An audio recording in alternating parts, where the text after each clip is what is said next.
सब मूल्यों और आदर्शों की स्थापना के लिए निरंतर प्रयत्नशील है। आज ये मेरा सौभाग्य है कि 900 वर्षों की आध्यात्मिक विरासत उच्च आदर्श सदैव एक नई प्रेरणा प्रदान करता है।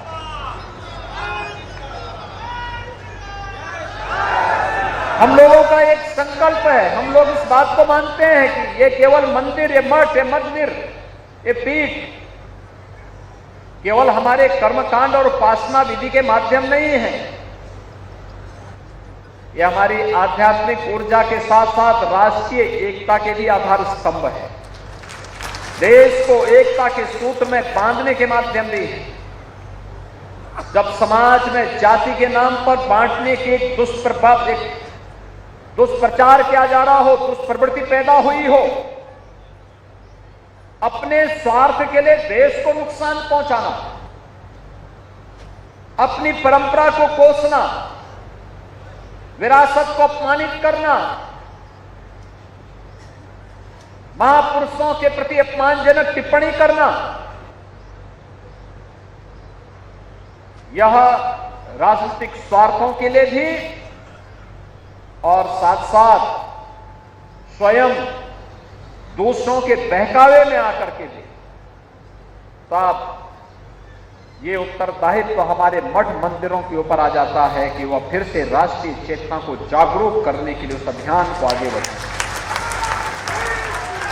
जो हर भारतीय के मन में राष्ट्रीयता का भाव पैदा कर सके, उन्हें एकता के सूत्र में बांध सके। क्योंकि मैं बार बार इस बात को देखता हूं, इतिहास उठा करके देखिए, जब भी हम बटे थे तो कटे थे। याद रखना, एक थे तो नेक थे।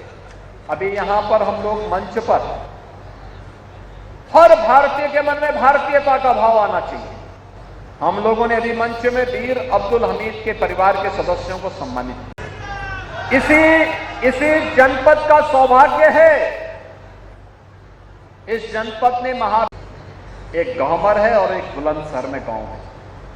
बहनों और भाइयों, ये हमारा राष्ट्रीय दायित्व बनता है और उस दायित्व के लिए हम लोग हमेशा भगवान श्री कृष्ण की इस वाणी को, उनके इस उपदेश को अपने जीवन का हिस्सा मानते हैं कि परित्राणाय साधूनाम विनाशाय च दुष्कृताम। सज्जनों का हर हाल में संरक्षण होना चाहिए। इसके लिए विकास के कार्य भी होने चाहिए, मठ मंदिरों के पुनरुद्धार के लिए भी सहयोग किया जाना चाहिए। अपने पूज्य संतों की, ऋषि मुनियों की परंपरा पर गौरव की अनुभूति करते हुए उस क्षेत्र के विकास में भी सरकार कुछ योगदान दे सकती है, तो हमारा गौरव होता है। संस्कृति के, शिक्षा के प्रचार प्रसार में योगदान देने के लिए सरकार पूरी प्रतिबद्धता के साथ कार्य कर रही है, लेकिन साथ साथ अपराध और अपराधियों, माफिया और माफिया प्रवृत्ति के तत्वों के लिए जीरो टॉलरेंस की नीति के तहत भी कार्य करने का कार्य सरकार कर रही है, क्योंकि इसके बगैर कुछ नहीं हो सकता। क्योंकि यही तो भगवान राम और भगवान कृष्ण की शिक्षा है। अच्छा कोई भी करे उसका समर्थन करिए, हर प्रकार से इसे आगे बढ़ाने के लिए प्रेरित करिए।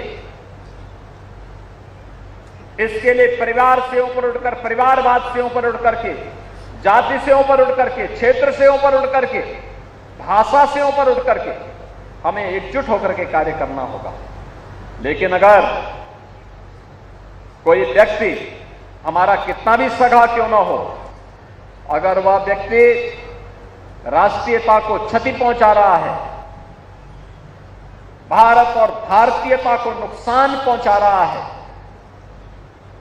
तो फिर हम लोगों को उसका जवाब देने के लिए भी समाज को तैयार करना होगा, अपने आप को तैयार करना होगा। आज सरकार इन सब मूल्यों और आदर्शों की स्थापना के लिए निरंतर प्रयत्नशील है। आज ये मेरा सौभाग्य है कि 900 वर्षों की आध्यात्मिक विरासत, उच्च आध्यात्मिक विरासत के प्रतीक हमारा ये सिद्ध पीठ हत्याराम मठ में आज मुझे यहाँ पे दर्शन करने, पूजन करने का सौभाग्य प्राप्त हुआ।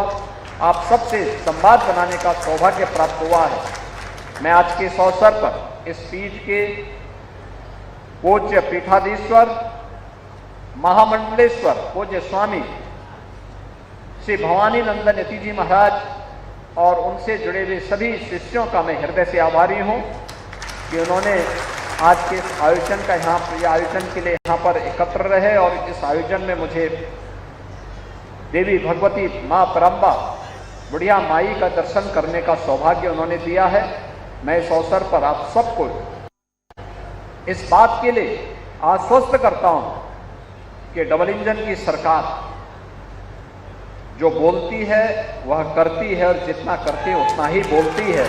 आप सबको माँ भगवती का आशीर्वाद और उनकी कृपा निरंतर प्राप्त होता रहे, इस विश्वास के साथ मैं अपनी वाणी को यहीं पे विराम देता हूँ। धन्यवाद। जय जय श्री राम।